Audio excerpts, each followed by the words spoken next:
समाज इंतजार करता है कि आप कब गिरिए, हम गिद्ध की तरह नोचेंगे आप लोग के लिए हम शिक्षक हैं, but what I am a student of this society. लोग आरोप लगाते हैं कि मेरा बचवा नहीं पढ़ रहा है, हकीकत में उस बचवा से पूछिए कि मास्टर जो पढ़ा रहे हैं ना उसके दिमाग में नहीं घुस रहा है, वरना डाउनलोडिंग पावर तो उसका गूगल से तगड़ा है। क्लास 9 से अपने छोटे भाई बहन को शांति से बैठने ही मत दीजिएगा। आप अगर ग्रेजुएशन करके या इंटर पढ़ के घर बैठ गए रहते ना, तो अभी जिस लेवल पे हैं इससे भी नीचे रहते हैं।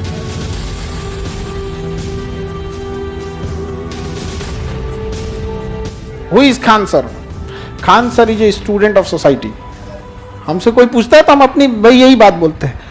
दूसरा चीज क्या, लोग हमसे कहते हैं सर आप बड़ा सिंपल रहते हैं। नहीं रे बबुआ, simplicity is the ultimate sophistication. अंतिम, अगर आप मतलब आधुनिकता के चरम पर पहुंचना चाहते हैं, उसी को कहते हैं सिंप्लिसिटी। जितना सिंपल रहेंगे उतना परफेक्ट दिखेगा।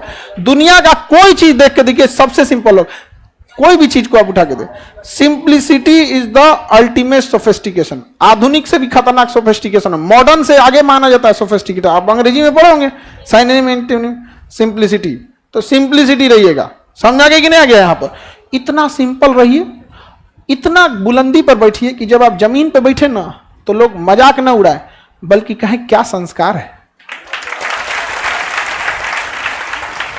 आज मोदी जी अगर जमीन पे बैठ जाएंगे तो लोग क्या कहेंगे, प्रधानमंत्री हो के क्या संस्कार है, जमीन पे। एपीजे अब्दुल कलाम एक बार ना इस जमीन पे बैठ गए थे, स्टेज पे नीचे, पत्रकार लोग सवाल पूछ रहे थे, लोग कहे कि क्या संस्कार है, क्या महान इंसान है, नीचे बैठ गए। अब तू लोग बैठ जाओ नीचे, कहेगा उसी लायक है ये।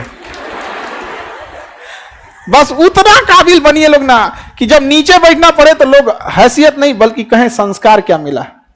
और जब माँ बाप को खरीदारी कराने ले जाइए तो कभी कोई चीज खरीदने से पहले ना प्राइस ना देखना पड़े, माँ बाप को पसंद आ गया पैक कर दो, उस लेवल तक जाना है। इतना ही पैसा रखो, ज्यादा नहीं आप, बस जितना है माँ बाप को, भले वो लोग दाम देख के आपको खिलौना खरीदवाए होंगे, सस्ता हुए दे दो। हाँ हाँ, हमारे मम्मी पापा पहले दुकानदार में कह देता है छुपा दियो, आवता बनल का तो चुरवा देते थे लोग, कहते लुका दे आवत है। हम कहे हो बेचा गई का, हाँ तो दोपहर में ना आए के चाहिए, बेचा गई शाम के आवत रहता। हाँ भैया लो जितने लड़कों के छोटे भाई बहन अभी पढ़ रहे हैं या कोई भी रिलेटिव में है, क्लास 7 से उसके ऊपर ध्यान देना चालू कीजिएगा। अगर क्लास 7 तक उसको कुछ भी नहीं आता है तो भी टेंशन नहीं लेना है, पूरा बारूद भरा है उसमें। 7 से पहले पढ़ के क्या कर लिए आप? हमरा तो यादो नहीं है कौन सी था, एगो चैप्टर याद है नल एंड दमयंती अंग्रेजी का, और कुछ याद नहीं है। अरे उसमें आपको बैठ के सिखाता है कि 4 घंटा 5 घंटा सस्टेन कर लेते हैं कि नहीं। और आजकल का माई बाप सोचता है कि नर्सरी में नोबेल पुरस्कार ले ले अर्थशास्त्र का अगर ऐसा न कोचले रहता है तो उसे बचपना छीन लेता है। कोई एकदम नॉर्मल रखिए, क्लास 7 के बाद उसको टोकना चालू कीजिए। क्यों? क्योंकि अगर क्लास 7 पे नहीं सुधरा तो 8 में बिखर जाएगा, और 8 में किसी को भी सुधर जाना चाहिए। कक्षा 8 तक आपको हर हाल में सुधरना है, वरना 9th चौपट हो जाएगा। और सोचो 9th ऐसा है ना कि 9th चौपट हुआ तो 10 को चौपट करेगा। यानी ओवरऑल आपके लिए कहां से तैयारी करना है कि लड़का अगर क्लास 7 में भी है तो 50% भी मेहनत कर रहा है तो ठीक है, लेकिन जब क्लास 8 में गया तो अपना 70% फोकस करे। 70% समय पढ़ने में ना लगाए, मतलब जो टीचर बता रहे हैं उसको 70% कम से कम बुझा जाना चाहिए।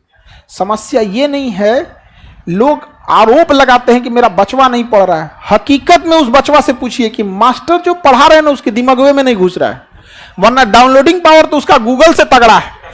अरे एक बार इंस्टॉल करके तो देखो, कभी डिलीटे नहीं मारेगा वो। यहाँ पर अब गलती हो जाता है, पगला रहा है वहां पर। हमसे, हम क्लास 7 की बात बता रहे हैं, हमसे एक मैडम थी जो स्कूल में तो मैडम ही लोग ज्यादा पढ़ते, ए उठो स्टैंड अप, बताओ व्हाट इज इंडिया, भारत क्या है। हमें इंडिया इज ए कंट्री बोलना चाहिए, हम डरा गए। India is a good citizen Bharat एक अच्छा नागरिक है।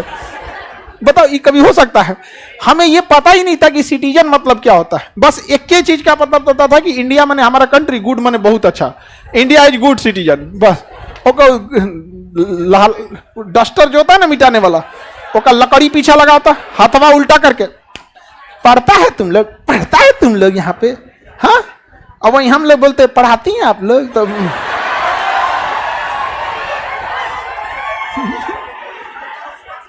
औरों कस के मार देंगे लोग।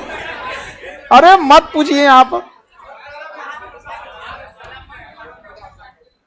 शिक्षक वही जो स्टूडेंट के दिल की बात को समझ जाए, नहीं समझे? बच्चों को पढ़ने आग भरा हुआ है, बस इस सबको समझ में तो आ जाए। अब हम आपको मैग्निफिकेशन बोलेंगे, बुझाएगा तुम लोग को? डेली तुम लोग जूम करता है, जूम आउट करता है। अरे हफ्ता में एक आध फोटो तो कोई भी नॉर्मल जिसके पास मोबाइल होता है तो कोनो मोमो खा रहा, अच्छा क्या भाई की राई ले हो नहीं देखते होता है। लेकिन क्लास 9 के बाद गड़बड़ी नहीं करना है। क्लास 9 से गड़बड़ी हुआ तो खत्म कहानी। और क्लास 9 से अपने छोटे भाई बहन को शांति से बैठने ही मत दीजिएगा, पॉलिटेक्निक में झोंक दीजिएगा। ये मत कहिएगा कि तुम्हें पॉलिटेक्निक ज्वाइन करना है।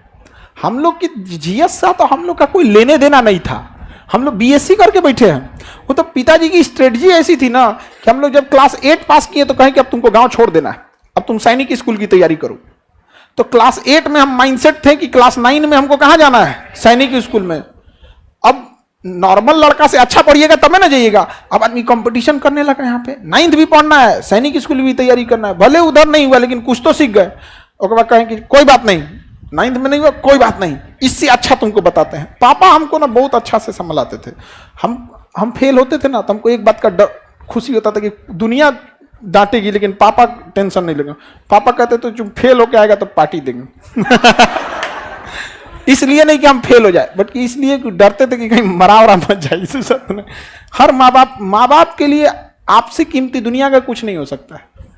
तो वो कहें कि कोई बात नहीं, सैनिक स्कूल से बढ़िया पॉलिटेक्निक है, तुम पॉलिटेक्निक कर लो।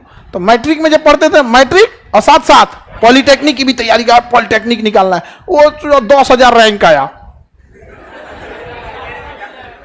हाँ तो कहें कि कोई बात, हाँ 8-10,000 के आसपास आया। तो बड़े इतना याद रहता है बुढ़ौती में हम लोग कि कौन सी का रैंक आया था। उस समय तो मैट्रिक का रोल नंबर याद था अब थोड़े ना याद रहता है। लेकिन उतना तो हमको ये नहीं समझ में आ रहा था नहीं कि हो क्या रहा है मेरे साथ, लेकिन इतना समझ में आ रहा था, पिताजी को दिख रहा था कि इसका जो लेवल है वो एक मैट्रिक के लेवल से थोड़ा नॉर्मल उड़ गया।